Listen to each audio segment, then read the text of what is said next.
Olá a todos, meu nome é Camila Saldanha Martins. Eu vou apresentar o trabalho que se chama O Projeto Anticrime e o Novo Retrocesso da Lei Brasileira. Individualização da pena dos condenados por corrupção diante da proposta de cumprimento da pena em regime inicialmente fechado. Esse trabalho ele foi desenvolvido por mim com base na nova legislação que foi apresentada agora no ano de 2019, em fevereiro desse ano, pelo ex-juiz federal e agora ministro da Justiça brasileiro, Sérgio Moro. Ele apresentou em 4 de fevereiro de 2019 uma proposta de modificação de 14 legislações penais brasileiras. Entre elas, algumas alterações no Código Penal em relação a regimes de cumprimento de pena, por exemplo. E aqui se justifica, então, esse trabalho.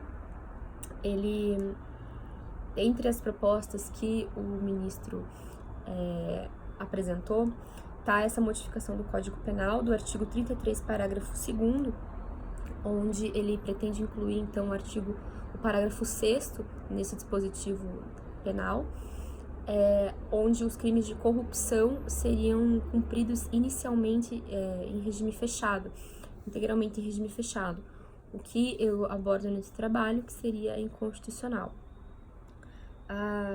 Essa pretensão ela tem sido aclamada pela população brasileira em busca, então, de uma punição efetiva aos crimes de corrupção que vêm sendo desmantelados aqui em território brasileiro desde aproximadamente o ano de 2014, com a Operação Lava Jato. Porém, é importante reconhecer que essa proposta ela tem um fundo inconstitucional e ela não pode ser trazida para o ordenamento jurídico brasileiro.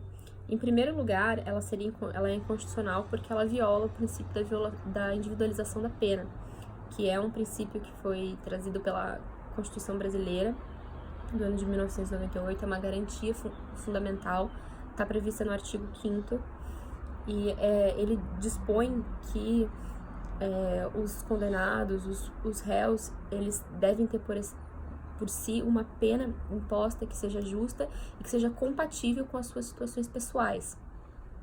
Ao determinar, então, uma pena em regime inicialmente em caráter fechado, sem se fazer esse julgamento de individualização da pena de cada réu, essa proposta ela está violando, então, a individualização da pena do ordenamento jurídico brasileiro.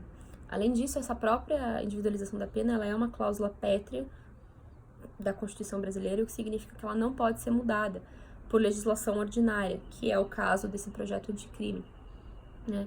Ela só poderia ser modificada com a existência de outra Constituição, de outra Assembleia Constituinte e elaboração de uma nova Constituição, o que não é o caso.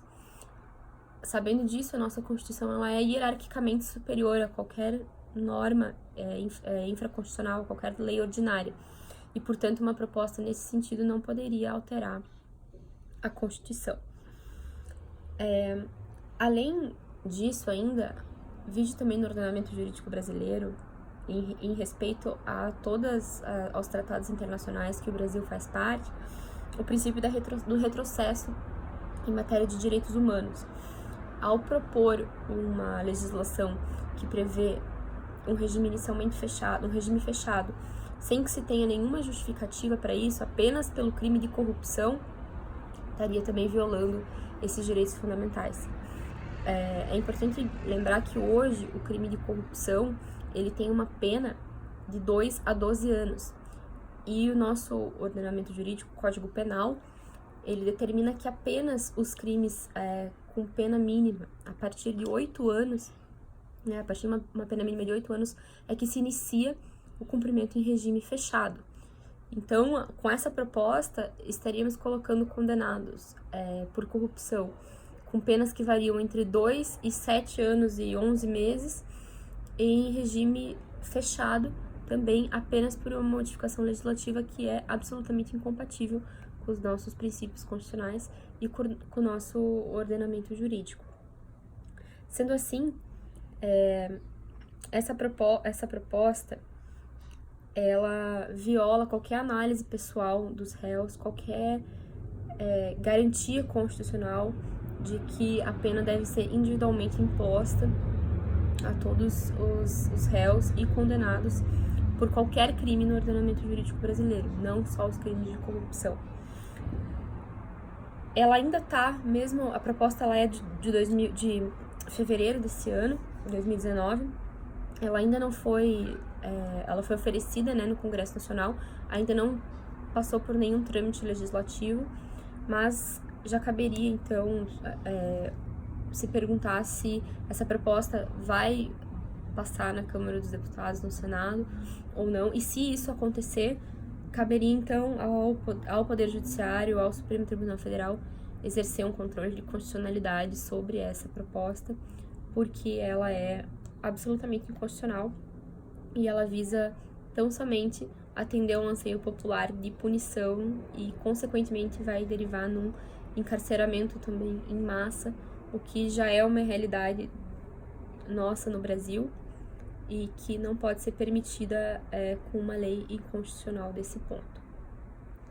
Então, essas seriam as considerações que eu tinha para fazer sobre o meu artigo.